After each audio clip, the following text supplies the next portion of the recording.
Today, we are diving into the incredibly confusing world of cannabis in America.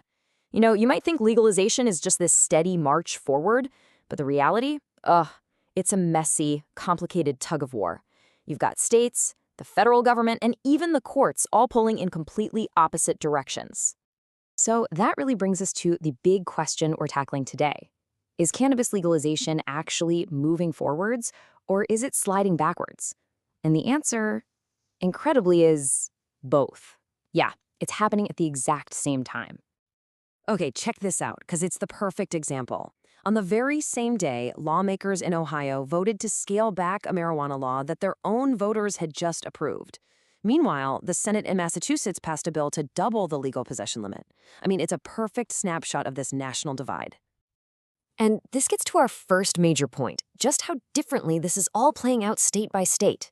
We're not talking about small tweaks here. These are fundamentally different ideas about what the future of cannabis should even look like. Now, what's really fascinating here are the details. In Ohio, lawmakers are actually trying to recriminalize activity that voters just said should be legal. They're also cracking down on hemp products. But then you look at Massachusetts, and they're going the other way, expanding access, upping possession limits, even letting out-of-state medical patients buy there. It's a complete divergence. And the pushback in Ohio, well, it's intense. As Democratic Representative Bride Rose Sweeney put it, this move flat out goes against what the people voted for. Her argument really is all about democracy. The idea that the legislature is just overriding a clear demand from citizens to stop the arrests for something that's now supposed to be legal for adults. And then you flip right over to the view from Massachusetts. Democratic Senator Adam Gomez sees their expansion not just as legalization, but as part of an ongoing promise to make the system better. For them, it's about modernizing the law, to help a maturing industry and stick to their original goals of equity and safety. So you've got states battling themselves, but this whole conflict gets way bigger when you zoom out. And that brings us to this major standoff between the states and the federal government. Just recently, a new federal law kicked in that bans some really popular hemp-derived THC products across the whole country. And this is a huge deal. It directly hits businesses and consumers in states that have built entire markets around these products. And that, of course, is creating a ton of friction. And listen, this is not a simple partisan issue. Just look at this quote from Sid Miller. He's the Republican Agriculture Commissioner of Texas, and he is forcefully calling for this federal ban to be repealed, saying it destroys jobs and hurts people. It just goes to show how federal action is creating these really unlikely alliances at the state level. But this tension, it isn't just playing out in state houses and Congress. Nope, it's escalating all the way to the highest court in the land. We are now looking at a potential Supreme Court showdown. So a group of cannabis businesses has asked the Supreme Court to hear their case challenging federal prohibition. But here's where the story takes a really wild turn. The group backing them? The Americans for Prosperity Foundation, a major conservative organization.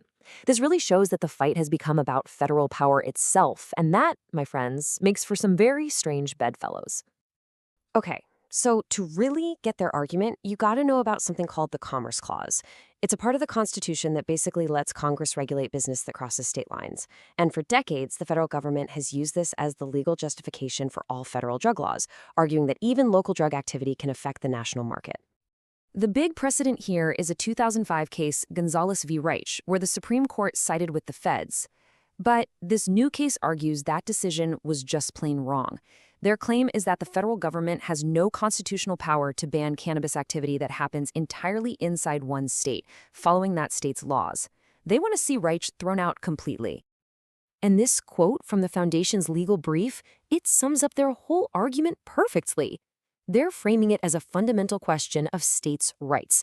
Can the federal government override a state's power to regulate what happens inside its own borders? Their answer is a hard no. This case could literally rewrite the rules for federal power in America. So, while all these high-level legal and political battles are raging, there's a really serious problem happening on the ground that affects real people. See, a lot of states promised that legalization would include social equity to help communities that were hit hardest by the war on drugs. But turning that promise into reality, it's proven to be a massive hurdle. Take a look at these numbers from Rhode Island. They set aside special retail licenses for social equity applicants. But an incredible 62% of the people who applied were disqualified before they could even submit a formal application.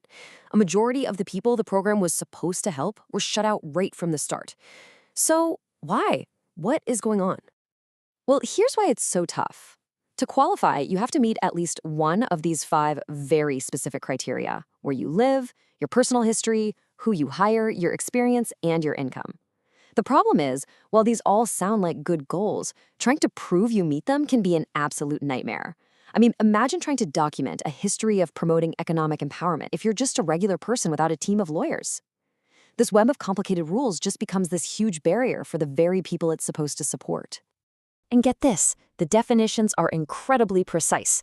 These so-called disproportionately impacted areas are defined by a formula of poverty, unemployment, and arrest rates, but only within 5 specific towns.